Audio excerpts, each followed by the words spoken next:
C'est sa première piqûre, alors Owa Hassan Abdi est là pour soutenir sa petite fille. Elle fait partie des 230 000 enfants de moins de 5 ans qui se font vacciner contre la rougeole et la polio dans le camp de réfugiés de Dadaab et dans les alentours. Elle est arrivée ici il y a quelques semaines en provenance de Somalie à cause de la sécheresse. Avec sa famille, ils sont venus à pied et se sont fait attaquer 2 fois en chemin. Quand on est arrivé ici, mes petits-enfants ont reçu des médicaments parce qu'ils étaient très malades. Ils avaient très faim.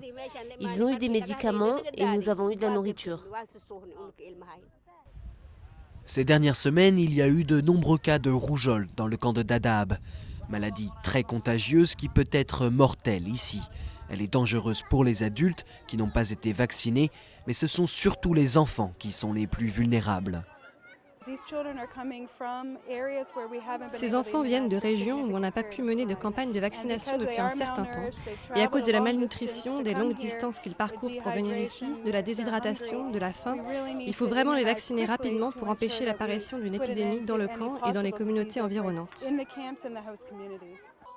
Les enfants qui souffrent de malnutrition lourde sont amenés dans cette clinique, une des 3 présentes dans le camp de réfugiés, le plus grand du monde.